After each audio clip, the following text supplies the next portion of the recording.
The 1800s were a period of constant unrest, hardship, and suffering, particularly for the poor and middle classes. These difficult eras, however, created personalities that were exceptionally inventive, acute, and determined. And the business empires they created have withstood the test of time and are currently deemed the best in the world. Perhaps adversity is, in fact, the best teacher in life. In today's video, we will journey through the life of one such determined, creative, and self-taught individual who, despite being a refugee and dealing with numerous ordeals throughout his life, founded a corporation that has undoubtedly emerged as one of the best in the world, with a clientele that includes some of the world's most prominent names, such as British Queen Victoria, Leo Tolstoy, the Dalai Lama, Maria Skłodowska-Curie, Jean-Paul II, Albert Einstein, Walt Disney, and Niels Bohr, just to name a few. Patek Philippe, the renowned Swiss watchmaking company, was founded and brought to success by a Polish refugee named Antoine Patek. The 183-year-old company is one of the oldest watchmakers in the world that is still in business. Not only are they in business, but the luxury watch brand has earned its place in the world of horology and is known for having the best craftsmanship in the world. Today, the luxury brand is at the forefront of many technological advances and has helped shape the way watches are made. Many watchmakers still use Patek Philippe as a standard to measure their own mastery and progress. The early life of Antoine Patek. Antoine Norbert Patek, who would later be known by the French version of his name, Antoine Norbert de Patek, was born on June 14, 1812, to an aristocratic family on a family-owned estate in Piaski-Śląski, located east of Poland not far from Lublin.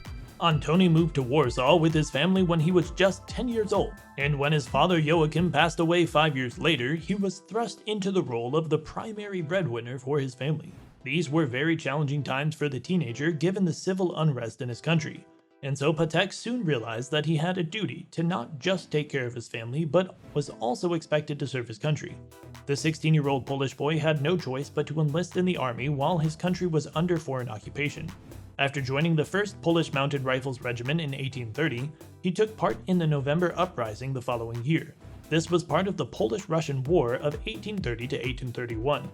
In recognition of his bravery, he was promoted to the rank of 2nd Lieutenant and given Poland's highest military honor for bravery in battle, the Virtuti Militari Golden Cross. Unfortunately, later that year, the Polish uprising against Russian occupation forces was crushed. The Russians who had won were brutal in their subsequent repression, forcing Patek and his comrades in arms to flee their homeland and make a new life in Western Europe. This would mark the beginning of a series of hardships for the young man. Life in a foreign land.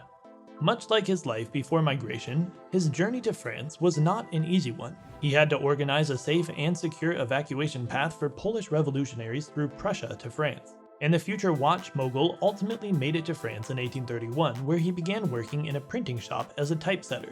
But just after 2 years of exile in France, the French government gave in to Russian pressure and expelled him. As they doubted he was trying to start a revolution, he then moved to Switzerland and eventually settled in Geneva.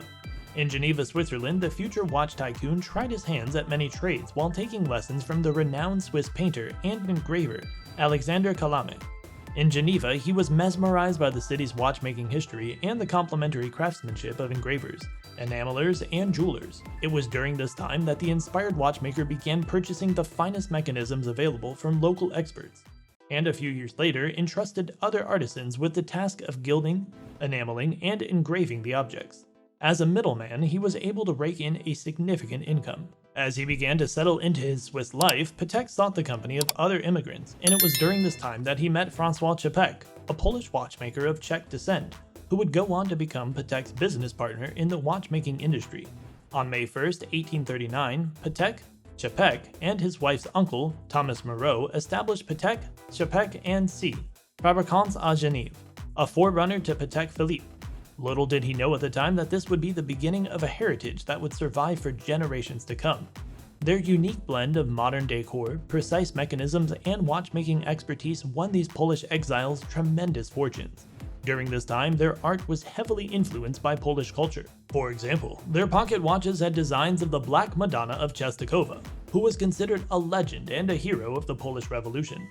The Patek Czepek company expanded quickly. Despite this, there came a point in time when the two brilliant watchmakers could no longer work together and decided to part ways. Patek met the talented French watchmaker Jean-Adrien Philippe, the man who invented the game-changing keyless winding mechanism, at the French Industrial Exposition of 1844 held in Paris. The watch mogul ended his business partnership with Patek and started a new company with Jean-Adrien Philippe and Vincent Gostowski. They called it Patek & C, Fabricants à Genève, and in 1851 renamed it Patek Philippe & C.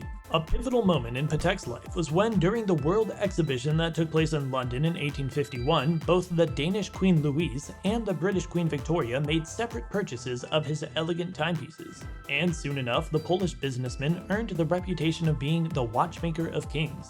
Among the elites who owned his premium timepieces were Tsar Nicholas II, King of Italy Victor Emmanuel III, and Pope Pius IX, who bestowed the title of Count on Patek. While Philippe embraced newer, more innovative manufacturing techniques, Patek pioneered a new approach to advertising that would make his watches among the most coveted in the world. He marketed his products internationally and provided new features on a regular basis to entice potential customers. One of their revolutionary products was reversible timepieces with dual-function dials. In 1841, an independent second-hand mechanism was invented, and in the year 1868, the company started making wristwatches. Before that, they only manufactured pocket watches, which gained popularity very quickly. Philippe worked his way up to become the company's technical director and then a full partner. The business continues to bear his name, Patek Philippe, to this day. The passing of the legend. Patek's business travels carried him all around the world, from the United States through Germany, and then from Italy to Russia. In 1875, Patek fell ill when his anemia got worse, and he felt obligated to name a successor to protect his life's work. Singria, Rouge, and Kohn, three workers, contributed money to the business and took over the ownership of the manufacturing company. The legend passed away on March 1, 1877 at age 65 in Geneva, but the world would continue to remember Patek and attribute his success to his supremely creative and self-taught character. In addition to being supremely successful, the proud Polish man kept his patriotism right up until the end of his life. Patek was a very involved member of the Polish Democratic Society, which at the time was the most important political group in exile.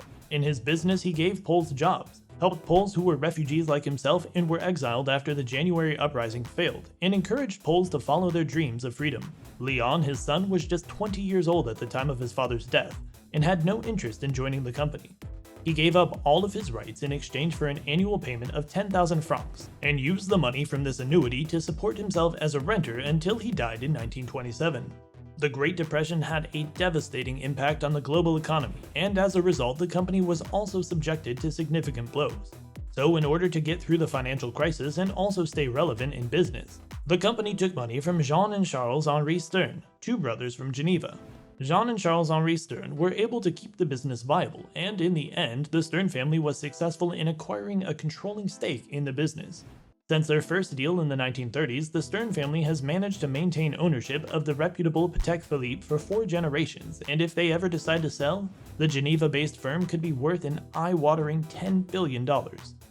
Under their management, Patek Philippe went through a period of significant transformation, and this time period would go down in the annals of Patek Philippe's history as a prosperous one. The year 1932 saw the birth of the Calatrava, a model that would become so popular that updated versions of the Calatrava are still part of the Patek Philippe collection. In 1968, Henri Stern was appointed to the position of president of the company, and in 1993 his son, also named Philippe Stern, took over the family business after his father's passing. Philippe Stern oversaw the opening of the Patek Philippe Museum in 2001 as a way to pay homage to the history of the renowned company and the art of horology. The museum is located in Geneva, Switzerland, and houses a century's worth of history pertaining to watchmaking in general and Patek Philippe specifically. Throughout the luxury brand's existence, Patek Philippe is thought to have made more than 1 million timepieces, and its annual sales are thought to be more than $1 billion. It maintains its position as the head of the industry, even in the present day, with many people considering Patek Philippe to be one of the best manufacturers of luxury timepieces anywhere in the world. Patek Philippe, the crown jewel of the watch industry timepieces, accounts for 8 of the top 10 most expensive timepieces that have ever been sold at an auction around the world. A watch that had 24 functions was put up for auction in 1999 and sold for an astonishing $11 million.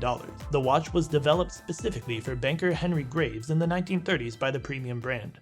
Years later, the same watch was purchased for the staggering price of $23 million. marking it as the most expensive timepiece ever sold in the history of watches.